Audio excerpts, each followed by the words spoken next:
Hell yeah. Thanks for that, Jake. That's about as perfect as you can sum up my bio. I'd really, Aiden, I don't need to spend or waste too much time introducing myself. My name's Steven. I do the sports broadcasting thing, and I just kind of want to hang out with you guys. So if there's anything that you want to ask, like fire away. No need to like go through the bullet points on my resume. All right. Anything that you would like Also, to say? I should mention, if you haven't already, listen to episode 2 of A Shot and a Goal. That's what Steven's on. We had a conversation that lasted almost an hour. I did it from a parking lot in Hartford, Connecticut. Can confirm. Yeah. I guess if somebody like has a specific, I'll just give the stops. So I went to broadcasting school, and from there I went to minor league hockey for a broadcast internship. Then I went into local television as a sports anchor and reporter in Eugene, Oregon. A couple of years, 2.5 years there, and then jumped across the country to work for Bleacher Report in New York City, the video operations there. Spent the better part of almost 4 years there, and have been at MLB Network and NHL Network ever since. So that's kind of the condensed version. Gives my background. I guess I done a little bit of everything, which I think is important for young broadcasters to do, is try and get as many different perspectives from around the circle as possible. And yeah. All right, let's rock. What do we got?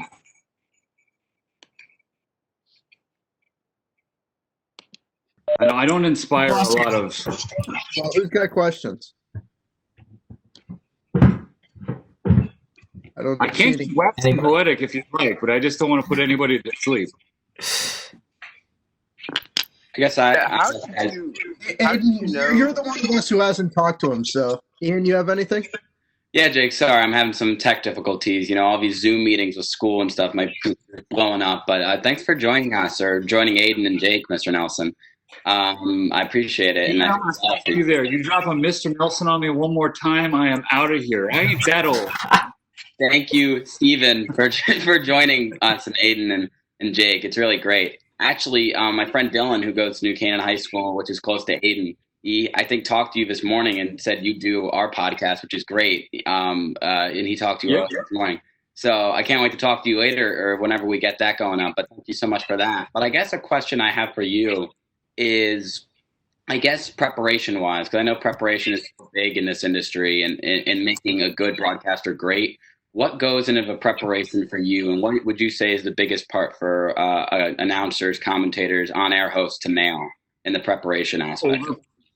I'm an over-prepare proponent all the way through. And even going back to when I was shooting my own stuff in local TV, I would always overshoot. Like, you don't want to get to the editing room floor and not have enough, then you're in trouble. So I think it's a similar mindset can be applied to broadcasting as well. Is it possible to get too in the weeds and too bogged down? Potentially, but you'd rather have more clubs in the bag than too few. So I'll spend hours and hours going through players individually, their bios, and beyond like what's just a quick Google, Wikipedia, or athletic homepage biography. And I'll try and find articles and try and find some really interesting stuff as opposed to just numbers and hometowns. And listen, when you over prepare, like, you're going to have so much, and you may only use a tiny percentage of it. Yeah. But at no point in the broadcast do you feel uncomfortable with how little you know. You always have something in the holster to fire away should you need it. A conversation start with your analyst or yourself, and never run into a dead end with over preparation. So I always err on the side of caution and spend more time than I probably need to diving through.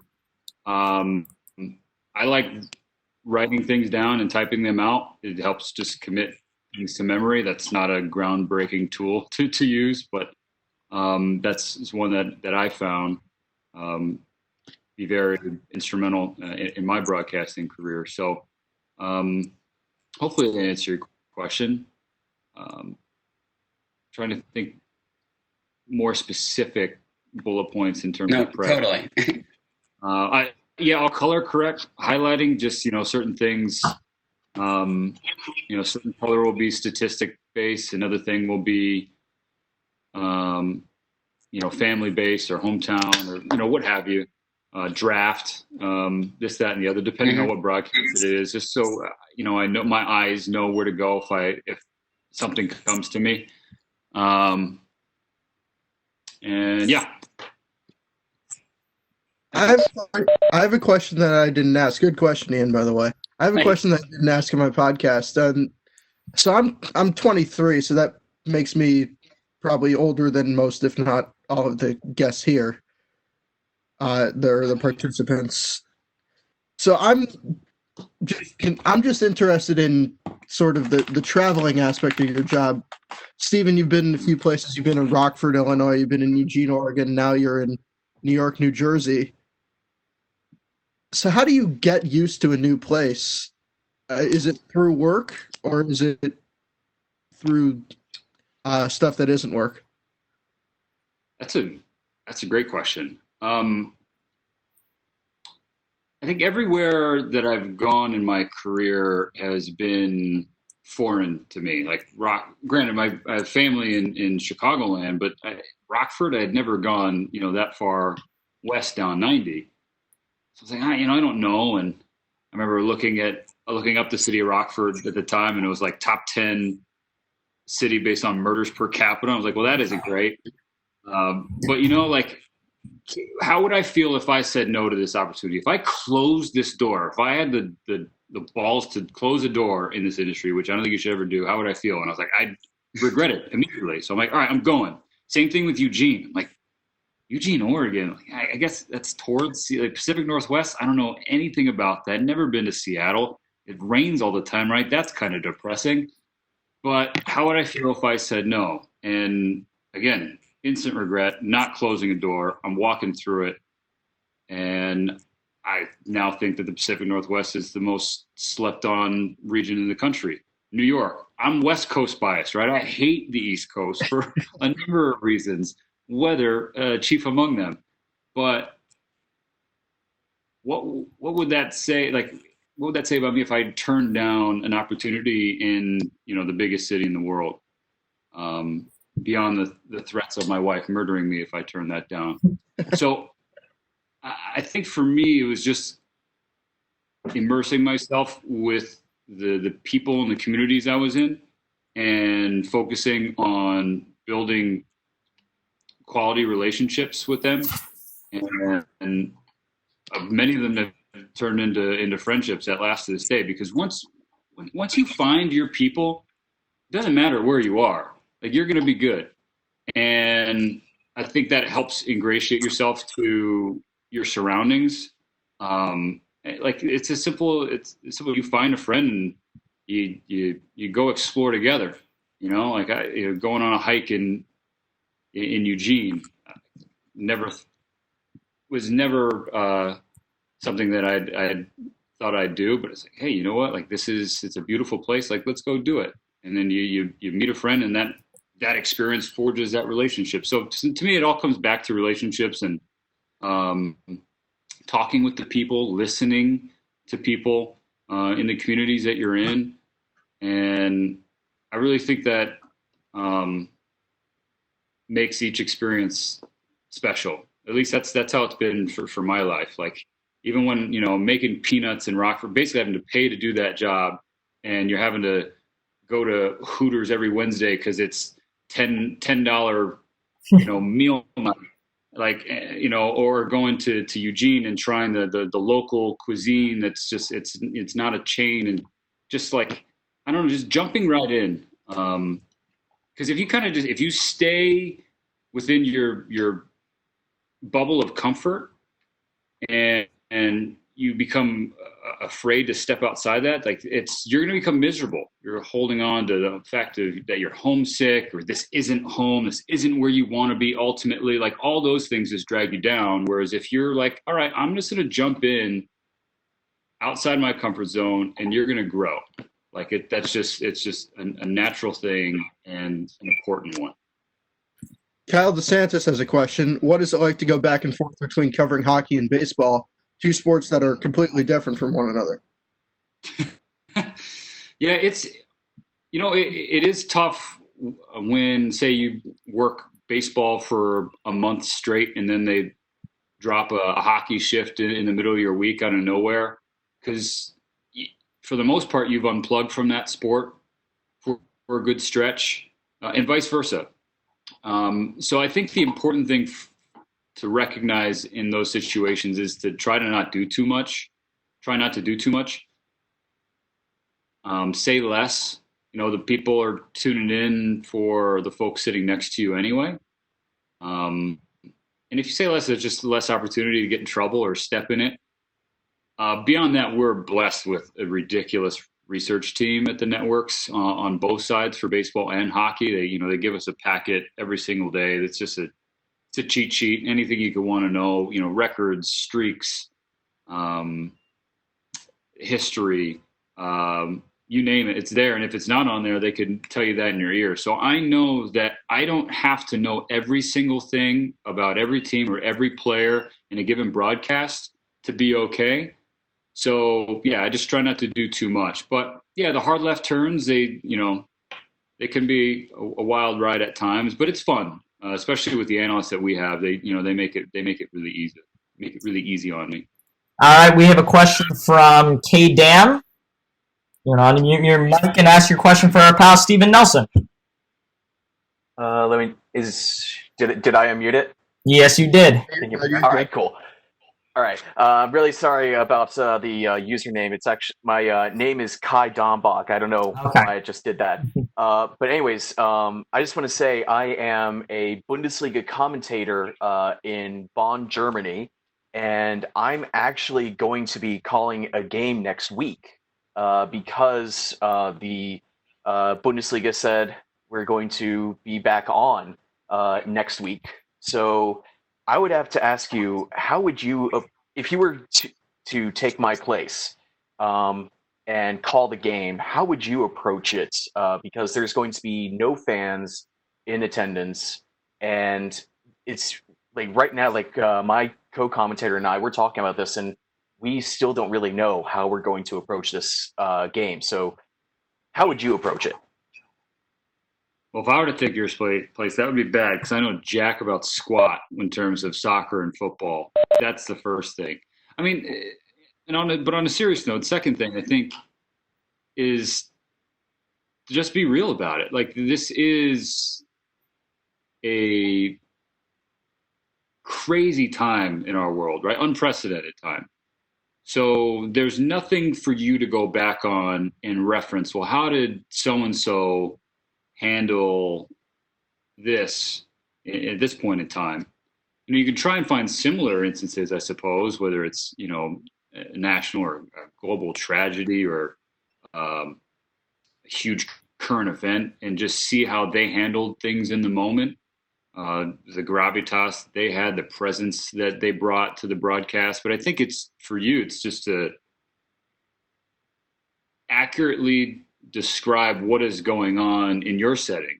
Because from where I sit, right, on another continent on the planet from where you are, I have no idea what life is like in Germany. None.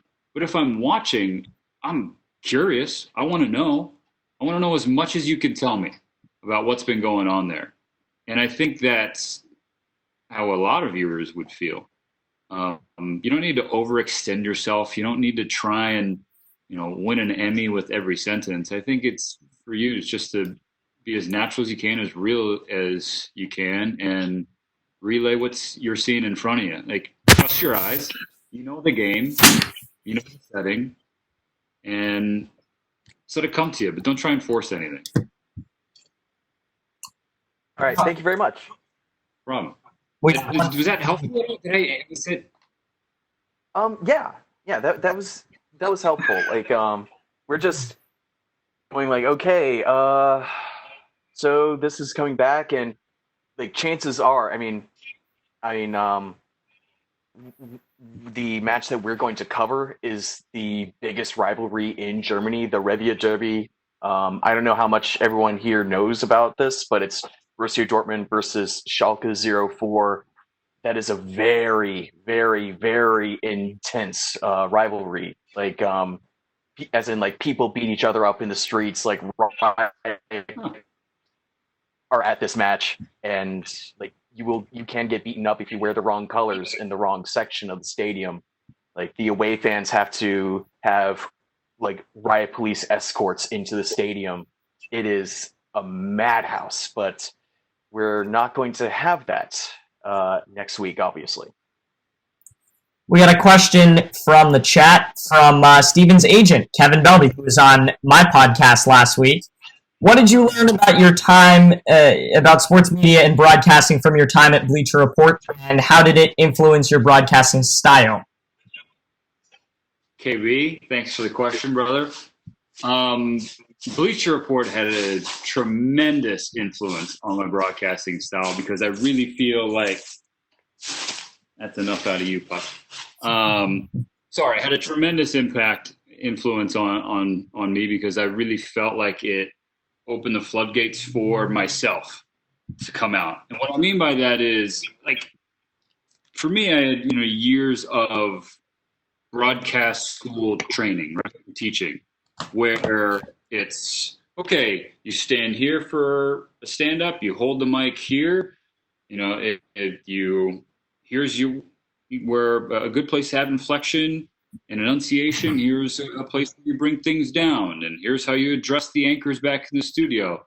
And I think while those are good nuts and bolts to have, sometimes you get taken out of yourself and placed into that cookie cutter. And that's what had happened to me anyway. And I finally recognized that at Bleacher Report. Not that style is bad and isn't entertaining or doesn't work for some. It just wasn't for me. And I finally felt comfortable enough with myself to use my own voice. Just how, like I'm talking to you now. When I'm on air, I feel like maybe I'm projecting a little bit more, but for the most part, I feel like it's this same tone and this same delivery. Whereas before it was, as I was saying, just a little bit more broadcaster and a little bit more professional. But that's not how I talk to you. It's not how I would talk to KB. It's not how I would talk to my wife or my friends or my family or anybody. So why do I do that when the red light's on? And so that's where it finally clicked for me at Bleacher Report. That's the first thing. Second thing, it being a digital media and social media based outlet like it is, as opposed to traditional linear television, we were solely focused on engaging fans where the industry is going, and that's here. And I think that is something that other outlets have realized or are starting to realize and understand the importance of, and others are slow to do that, at their own peril, because this is the way of the world. No matter how many executives in the industry who have been in this business forever, no matter how many of them believe that Bleacher was you're the social media thing, you're the Bleacher Report, right? The thing on the phone. Like, it doesn't make the fact that the industry is leaving them behind any less legitimate. That's probably a harsh way of putting it. I just think that it opened my eyes to where the media world is and will continue to head. And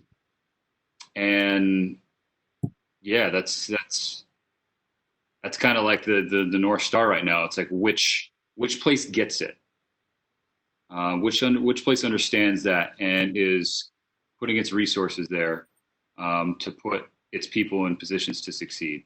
So that's that. I thought I heard Nick Broyden, if I'm remembering the name correctly. I thought I saw Nick trying to ask a question earlier. I want to put you on the spot, Nick. I was just wanting to ask, like, when did you first realize that you wanted to be a broadcaster, that you wanted to be in this business? I think it was when the light bulb went off that I wasn't going to be a professional athlete, which was relatively early. No, I think growing up playing pretty much everything except for soccer, I was trash at tennis, but I knew that sports was where I wanted to live. Right. And in high school, I kind of got on a track with golf competitively, and so that became a dream for a while, was to play D1 golf. Mm-hmm. And with each passing tournament, it just became more and more apparent to me that I wasn't playing on tour, any tour, let alone the PGA Tour. But I hadn't given up that passion for wanting to work in sports. I didn't know exactly whether it was, sports management, the agent side, the business side, Mm-hmm. what have you. But then it was kind of just combining my love for sports and then my interest in the broadcast side, and growing up in Southern California and listening to Chick Hearn with the Lakers or Bob Miller with the Kings, and all the national voices for sure. I was like, I'd like to give that a try. And so I remember sitting in on a class when I was in high school at Chapman, where I eventually went to college, and Bill McAtee, who's at CBS, of course, was an adjunct professor there, and that sealed it for me. Just that one class, just being in that room in this new film school that had just been built with these cameras and kind of soaking in the wisdom of a guy like Mac. Like, I was like, this is it. I'm going to be here. I would like to be in front of the camera or behind the mic. I'm like 95% sure, but maybe I'll learn some other things as I, go behind the scenes to the production side, or eventually doing internships in the PR and advertising side and the technical side. But yeah, I think to get back to your original question, it was once I had the worst round in U.S. amateur qualifier history in Kansas. Yeah, well, no, I'm exaggerating. I didn't come in last that day. But once I tried to qualify for the U.S. amateur and failed spectacularly, I was like, all right, let's change course here. So Yeah. I think it was a wise decision.